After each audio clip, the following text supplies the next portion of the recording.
Diaz se prend immédiatement la tête entre les mains, réalisant l'ampleur catastrophique de son erreur. Il vient de rater le pénalty qui aurait dû offrir la victoire et le titre au Maroc. Et là, nouveau rebondissement complètement incompréhensible. L'arbitre siffle immédiatement et avec autorité la fin du temps réglementaire. Pas une seconde de temps additionnel pour compenser le chaos qui vient de se produire. Pas de seconde chance. C'est brutalement terminé. Direction les prolongations.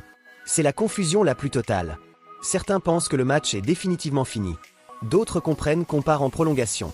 Les joueurs eux-mêmes ne savent plus quoi faire, où aller. L'arbitre non plus d'ailleurs ne semble plus très sûr de ses décisions. Pendant plusieurs longues minutes d'incompréhension générale, plus personne ne comprend exactement ce qui se passe.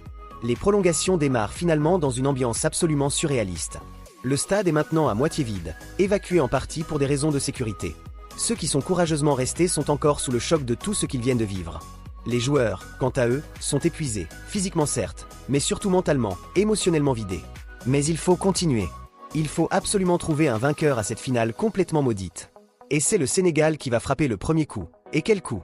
Comme si toute la frustration accumulée pendant 90 minutes, toute l'injustice ressentie lors de cette décision arbitrale controversée, toute la colère longtemps contenue allait exploser en un seul instant libérateur. Pape Gueye, le milieu de terrain qui avait déjà inquiété Bounou en première mi-temps, récupère intelligemment le ballon à une vingtaine de mètres des buts marocains. Il contrôle parfaitement, lève la tête, arme sa frappe de toutes ses forces et décoche une véritable mine, un boulet de canon. Le ballon file à une vitesse folle et vient se loger avec une précision millimétrique dans la lucarne supérieure de Yacine Bounou, totalement impuissant. Une frappe absolument imparable. Un but magnifique qui fait exploser de joie les Sénégalais. Cette fois, l'explosion est sénégalaise et elle est immense. Les joueurs des Lions de la Teranga se jettent littéralement sur Pape Gueye dans une célébration d'une intensité folle. Sur le banc, Aliou Cissé lève les deux bras au ciel, libérant toute la pression. Après tout ce qu'ils viennent de subir, d'endurer, de traverser, ils sont en train de renverser la montagne.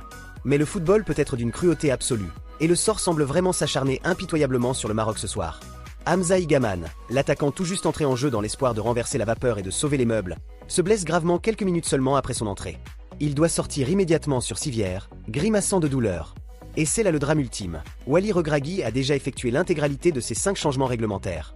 Le Maroc doit donc finir ce match crucial à 10 joueurs.